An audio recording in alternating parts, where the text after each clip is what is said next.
Hey everyone, welcome back to All About AI Tech, the channel where we make sense of the amazing and fast-paced world of artificial intelligence. I'm your host, and today we've got a truly fascinating and somewhat concerning story about a deal between Microsoft and the UAE's G42 that could be at risk. Stick around because this is going to be eye-opening.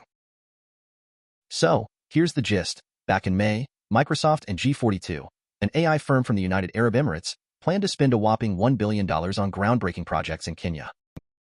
This deal was aligned with a summit meeting in Washington involving President Joe Biden and Kenyan President William Ruto. Big plans, right?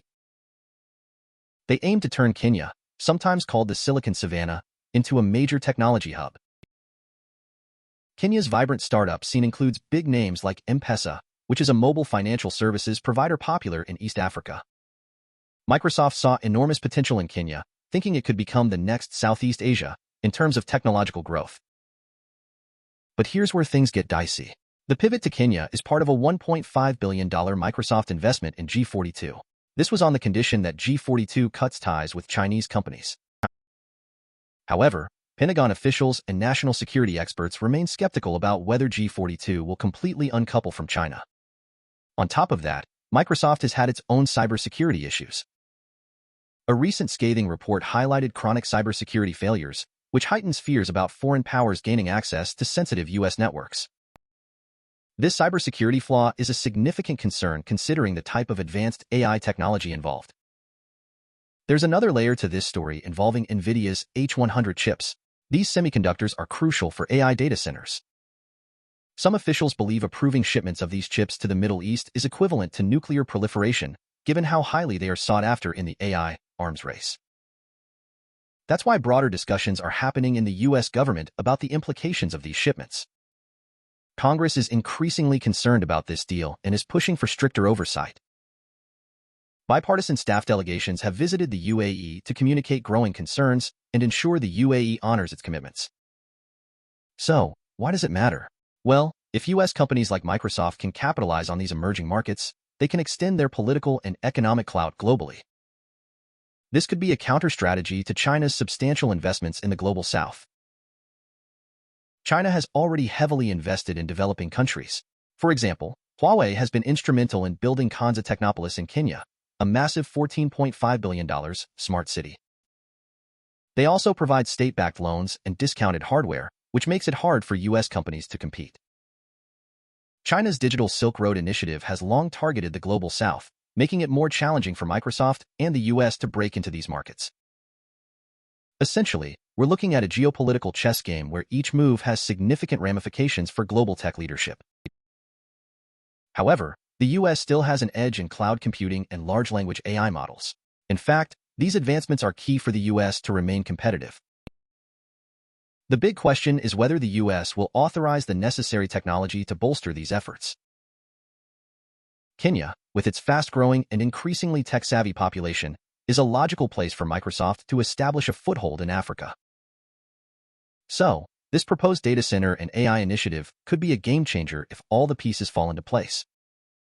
U.S. Ambassador to Kenya, Meg Whitman, has been a key player in bridging the gap between Kenyan officials and U.S. tech giants. Her involvement has helped forge stronger partnerships and facilitated initiatives like Google's plan to build an undersea fiber optic cable connecting Australia to Kenya and 6 other African countries. However, operating in Kenya isn't without its challenges. Just last month, President Ruto had to withdraw a law raising taxes due to intense protests. This kind of instability could make large-scale investments a risky endeavor.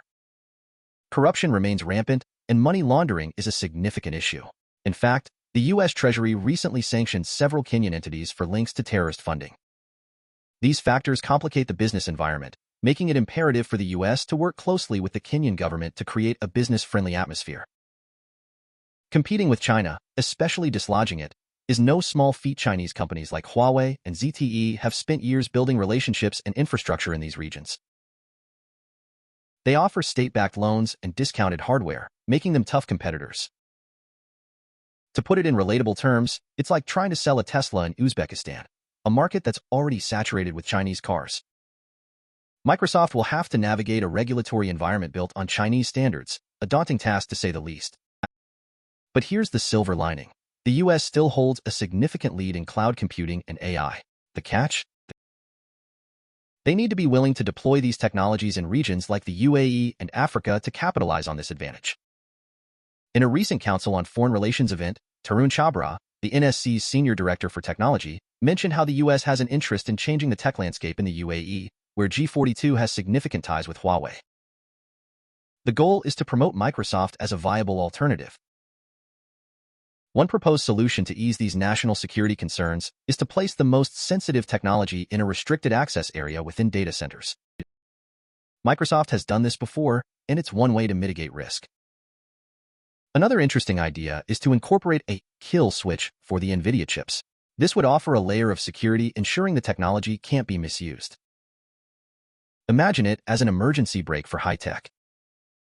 Additionally, Microsoft has pledged to adhere to Know Your Customer rules to ensure that the users of these data centers don't include Chinese entities. This commitment aligns with the broader geopolitical strategy. Importantly, G42 has hired a third-party auditor to ensure they abide by these terms, but there are concerns. Some U.S. officials worry that the large sums G42 is paying could lead to a conflict of interest. How do you trust an audit when large sums of money are involved? The big question is, how does the U.S. enforce such agreements? This may involve direct diplomatic talks or rely on U.S. vendors who want to maintain a trusted relationship with the U.S. government. It's a multi-layered strategy requiring cooperation on various levels. There's a growing feeling on Capitol Hill that Congress needs to oversee this deal. Several bipartisan staff delegations have visited the UAE recently to express Washington's concerns and make sure the UAE honors their commitments. This oversight will be essential for ensuring that the Microsoft G42 deal doesn't compromise national security. It's a high-stakes game that needs careful balance between promoting tech advancements and securing sensitive information. Microsoft and G42 have big ambitions to leverage their combined strengths. The UAE has money and ties to the global south, while Microsoft has cutting-edge technology. Together, they could create a robust tech ecosystem if national security concerns are adequately addressed. Microsoft's commitment to securing their AI technology is critical. Using strategies like restricted access areas and kill switches could make a big difference in ensuring these tech advancements don't fall into the wrong hands. The potential for growth in cloud computing and AI in Africa is enormous. If done correctly, this could set a new precedent for international tech collaboration, benefiting both the region and the companies involved. President Biden has emphasized economic corridors that promise local jobs and investment. However, this needs to be more than just an echo of Chinese efforts. It has to focus on sustainable and meaningful tech growth. So far, American efforts have paled in comparison to massive Chinese investments. But the Microsoft G42 deal could be the template for future collaborations, provided it navigates the complex web of national security and geopolitical interests. With Kenya being the vibrant tech hub that it is, Microsoft's investment isn't just about money. It's about setting up a blueprint for sustainable development. Think of all the startups and young entrepreneurs who could benefit from better infrastructure and technology. Imagine a network of data centers across Africa, powered by cutting-edge AI technology. This isn't just about economic growth. It's about creating a digital future where countries like Kenya can compete on a global stage. Experts believe that initiatives like this could help the U.S. expand its influence in emerging markets, not just in Africa but also in Central Asia, where China is already well entrenched. But it requires a careful, strategic approach. The key is ensuring that all parties adhere to security protocols and agreements. This may involve a mix of technological safeguards and diplomatic assurances to protect sensitive data and maintain trust. It's like a new front in the Cold War, but instead of nuclear arms, we're talking about AI and data centers. The stakes are incredibly high, and Washington's broader regional strategy will play a crucial role in determining the outcome. As Tarun Chhabra mentioned, the shift from using untrusted vendors is a gradual process. Efforts to work with firms like Microsoft rather than Huawei can encourage other Middle Eastern states to re-evaluate their tech partnerships. In the end, whether these ambitious projects succeed hinges on mutual trust and the ability to meet stringent security measures. This is something both US and UAE officials will need to navigate carefully. Look, Kenya's future as a tech hub is bright. The young, enthusiastic workforce, combined with significant investments, could make it the ultimate silicon savanna. But it's essential to get the foundational elements right. Congressional oversight will be key in ensuring that any tech collaborations align with national security interests. Striking the right balance is crucial for both safeguarding technology and promoting global growth. So what's the takeaway here? The Microsoft-G42 deal could be an incredible opportunity for both tech growth and geopolitical influence if all the concerns are adequately addressed. There's a lot at stake, and it'll be fascinating to see how it all unfolds. Before we wrap up, I want to take a moment to thank each of you for your continued support. Here at All About AI Tech, we're always striving to bring you the latest and most insightful content. Your feedback helps us improve, so please like, share, and leave your comments down below.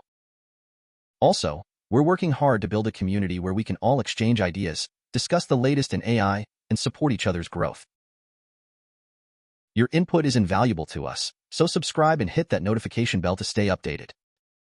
That's it for today's video. Stay tuned for more updates and fascinating insights into the world of AI. Thanks for watching All About AI Tech. See you next time.